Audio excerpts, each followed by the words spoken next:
ओम नमो भगवते वासुदेवाय नमः। नमस्कार, मेरे YouTube चैनल श्रद्धा में आप सभी लोगों का हार्दिक स्वागत है। उम्मीद करती हूँ कि आप सभी सुखी, स्वस्थ और अपने अपने जीवन में व्यस्त होंगे।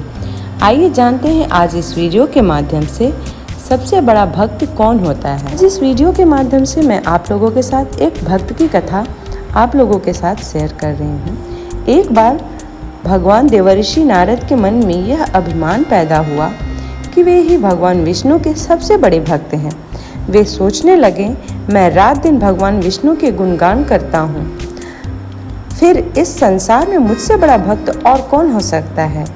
किंतु पता नहीं श्री हरि मुझे ऐसा समझते हैं या नहीं। यह विचार कर नारद मुनि भगवान विष्णु के पास क्षीर सागर में पहुँचे और उन्हें प्रणाम किया। विष्णु जी बोले, आओ नारद, कहो कैसे आना हुआ। नारद बोले, भगवान मैं आपसे एक बात पूछने आया हूँ। भगवान विष्णु बोले, मैं तुम्हारे मन की बात जानता हूँ नारद, फिर भी तुम्हारे मुख से सुनना चाहता हूँ। नारद जी ने कहा, हे देव, मैं जीवन भर आपका गुणगान गाता रहता हूँ। पल पल हर क्षण में सिर्फ आपका ही ध्यान रखता हूँ। आप मुझे यह बताइए कि क्या मुझसे भी बड़ा आपका कोई अन्य भक्त है संसार में। भगवान विष्णु समझ तो पहले ही गए थे कि नारद जी को अपनी भक्ति पर अभिमान पैदा हो गया है, किंतु अपने मन की बात को छुपाकर वे बोले, नारद, इस प्रश्न के लिए तो तुम्हें मेरे साथ मृत्यु लोक चलना पड़ेगा। नारद जी बोले, ठीक है भगवान, मैं मृत्यु लोक चलने के लिए तैयार हूँ। भगवान विष्णु ने नारद जी को लेकर मृत्यु लोक चल पड़े। धरती पर पहुंचकर दोनों ने किसान का भेष धारण किया और एक गांव के किनारे बनी एक झोपड़ी की ओर चल पड़े। भगवान विष्णु बोले, नारद, मेरा एक बहुत बड़ा भक्त यहाँ इस कुटिया में रहता है। आश्चर्य है, क्या मुझसे बढ़कर भी किसी की भक्ति हो सकती है। नारद जी के मुख से निकला, क्या वह भी मेरी तरह आपका ध्यान लगाए रहता है। आओ स्वयं ही जान लेते हैं। भगवान विष्णु ने ऐसा कहा। भगवान विष्णु ने कहा और उस कुटिया की ओर बढ़ गए।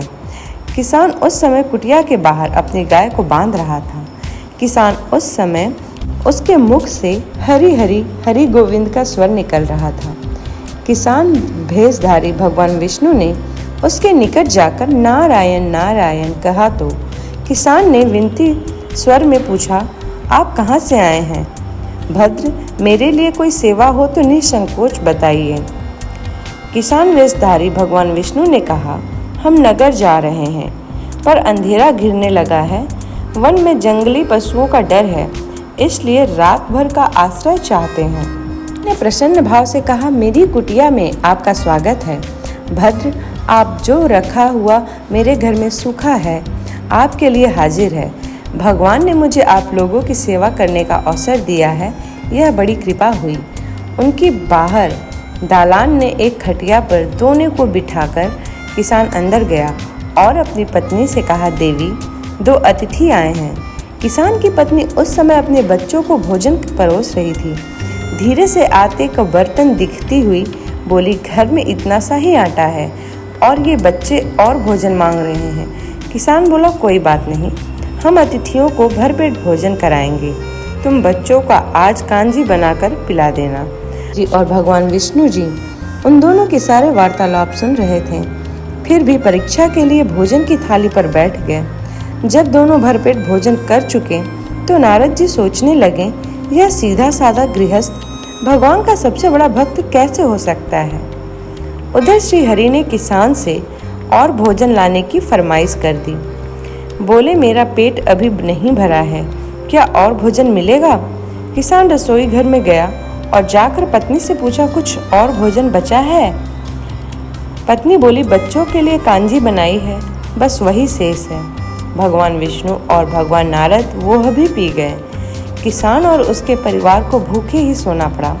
भूखे बच्चे माँ का आंचल थाम कर उठे, माँ नींद नहीं आ रही है, मुझे बड़ी जोर की भूख लगी है। पिताजी ने उन अतिथियों को कांजी क्यों पिला दी। किसान ने बच्चे के सर पर हाथ फेरते हुए कहा, अतिथि को भोजन कराना स्वयं भगवान विष्णु को भोग लगाने के समान है बेटा। बाहर दालान में दोनों अतिथि अलग अलग बिस्तरों पर लेटे हुए थे। भगवान विष्णु ने कहा, तुमने सुना नारद, किसान और उसके परिवार को भोजन नहीं मिला, फिर भी वह मेरे गुण गाए रहा है। यह तो कुछ भी नहीं। मैंने तो कई कई दिनों तक भूखे रहकर आपका स्मरण किया है। अगले दिन सुबह उन्होंने देखा कि किसान भगवान विष्णु की मूर्ति के सामने कह रहा था, गोविंद हरि हरि, तुम सदा मेरे मन में बसे रहो, बस मुझे कुछ और नहीं चाहिए।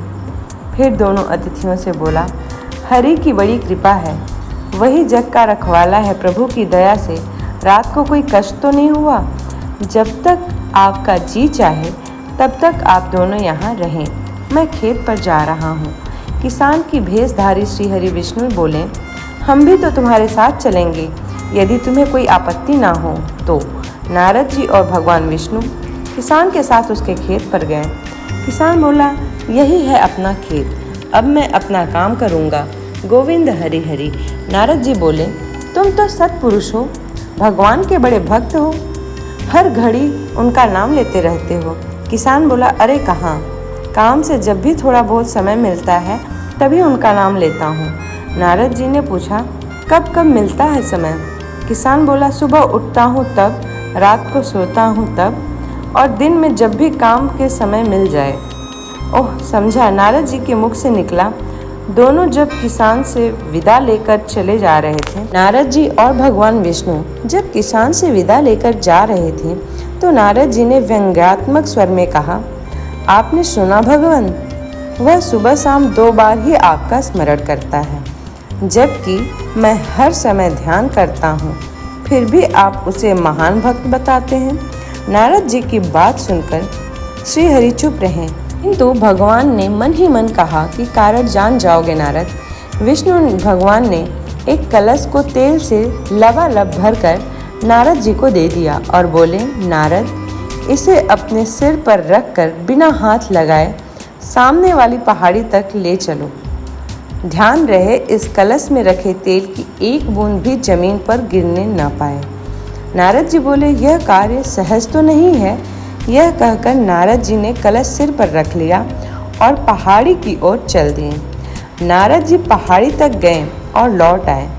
भगवान विष्णु बोले, लौट आए नारद, ठीक है, अब यह बताओ कि इतनी दूर जाने और आने में तुमने कितनी बार स्मरण किया मुझे? नारद जी बोले, एक बार भी नहीं भगवान। करता भी कैसे?